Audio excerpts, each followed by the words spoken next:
Di wilayah Jawa Barat terdapat berbagai macam tanjakan yang angker dan sangat curam. Salah satu tanjakan yang paling fenomenal adalah Tanjakan Emen yang terletak di wilayah perbatasan Kabupaten Bandung dan Kabupaten Subang.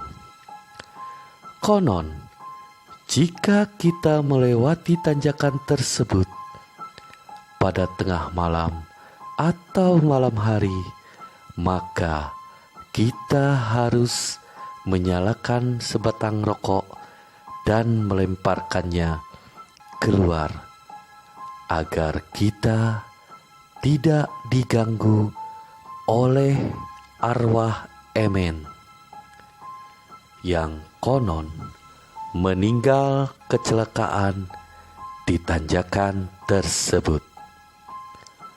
Dan Emen ini seorang supir dan perokok berat. Itulah mungkin cerita sedikit tentang Tanjakan Emen. Di wilayah selatan Jawa Barat ada tanjakan yang dinamakan Tanjakan Jurik atau disingkat dengan nama Tajur. Konon, jika kita melewati tanjakan Jurik ini, maka kita harus fokus menyetir dan jangan sampai kosong pikiran kita. Konon katanya, di tanjakan ini kita akan menemukan fenomena gaib seperti kita akan melihat kuntilanak yang duduk di dahan pohon dan hantu kakek yang membawa pacul, layaknya akan pergi ke sawah.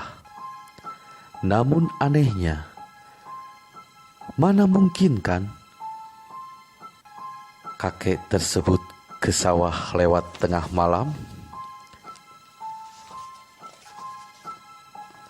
Itu sangat tidak mungkin. Jika kita sedikit melihat fenomena gaib tersebut, maka kita harus berdoa dan fokus dalam menyetir, menghiraukan segala gangguan-gangguan tersebut. Dan utamanya, kita harus banyak-banyak berdoa. Maka fenomena-fenomena itu pun akan hilang dengan sendirinya.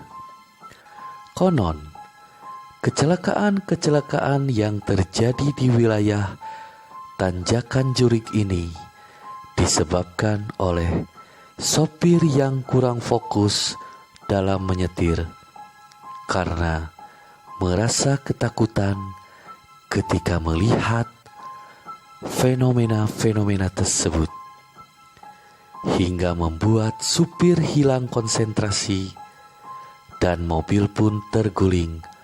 Bahkan ada yang sampai terjun ke jurang. Mengerikan sekali bukan Tanjakan Jurik ini? Maka dari itu kita harus berhati-hati dalam berkendara. Dan apabila kita merasa capek, harap berhentilah sejenak untuk beristirahat. Dan kalaupun kita harus bertemu fenomena-fenomena penampakan makhluk halus, berdoalah kepada Yang Maha Kuasa dan tetap tenang, berkonsentrasi dalam menyetir.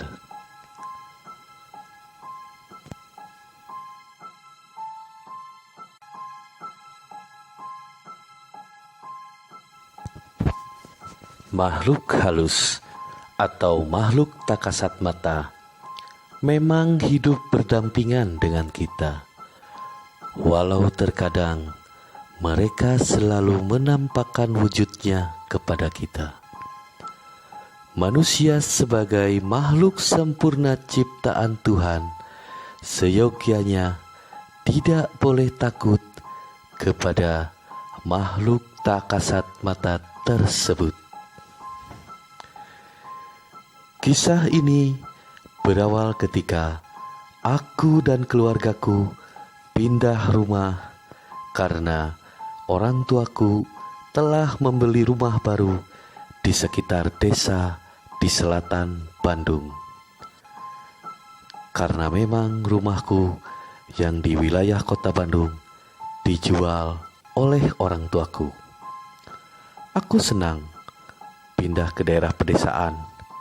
Selain udaranya sejuk, beda sekali dengan di kota yang penuh hiruk pikuk kendaraan dan kesibukan orang-orang.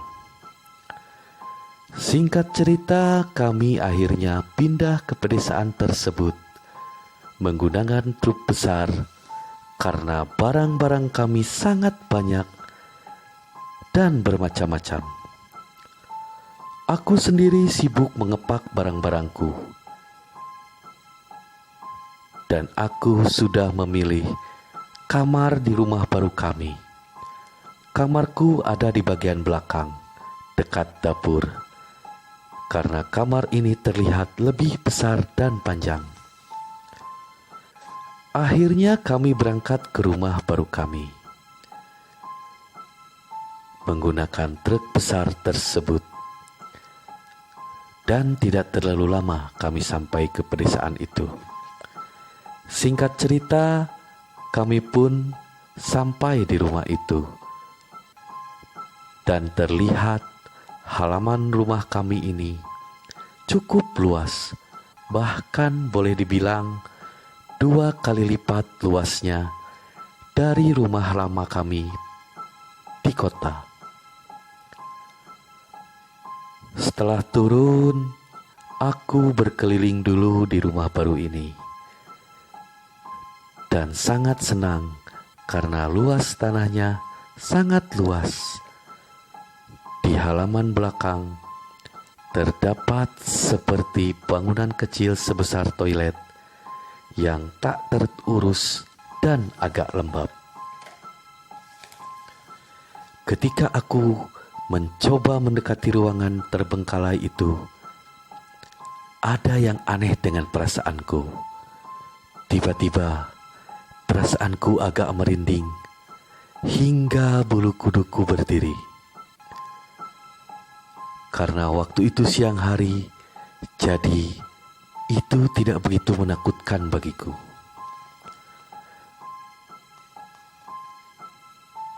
Kami sibuk beres-beres hingga tak terasa sampailah pada malam hari. Sekitar pukul 8 malam, aku merasa ingin buang air kecil. Tanpa pikir panjang, aku pun langsung beranjak menuju toilet yang berada di wilayah dapur. Lalu aku pun buang air kecil. Namun, setelah buang air kecil, aku merasa seperti mendengar suara wanita menangis terisak. Dan suara itu terdengar dari arah belakang atau halaman di bagian belakang. Mendengar itu, aku pun jadi penasaran dan ingin tahu apa yang terjadi di belakang. Aku berjalan ke arah halaman belakang untuk mengikuti kemana arah suara tangisan tersebut. Dan setelah ku ikuti, suara tersebut ternyata berasal dari arah ruangan yang bekas toilet tersebut. Aku pun menjadi penasaran.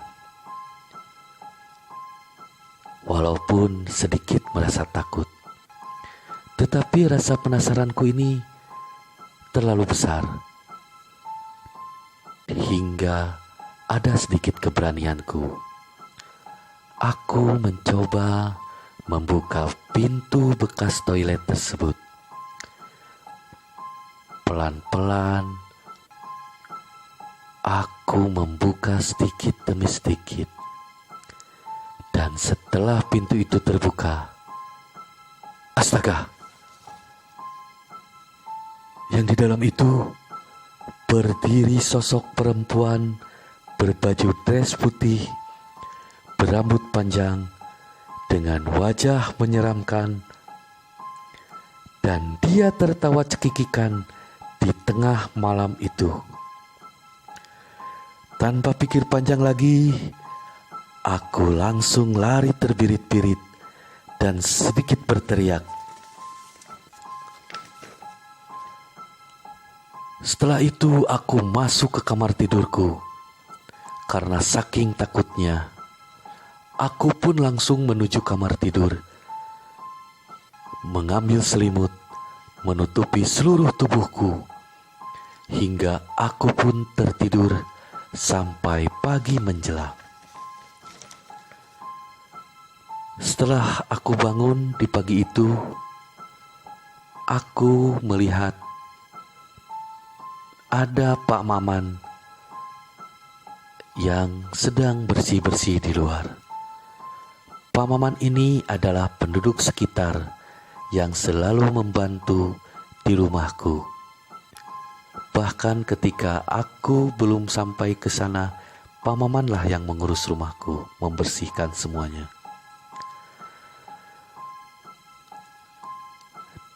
Tanpa pikir panjang, aku pun langsung menceritakan pengalaman semalam kepada Pak Maman.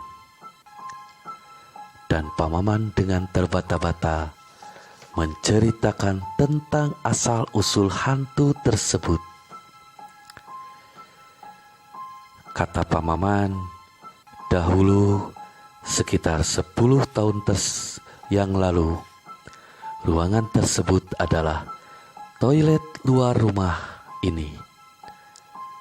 Dan ada kejadian seorang gadis diperkosa dan dibunuh di ruangan bekas toilet tersebut. Dan hingga saat ini, setiap malam Jumat selalu ada suara tangis arwah wanita korban perkosaan. Konon katanya, jika kita mendengar suara tangisan perempuan, maka acuhkan saja, dan suara tersebut akan hilang dengan sendirinya. Dan apabila kita mengikuti suara tersebut, maka dia akan menunjukkan wujudnya dan menakuti kita.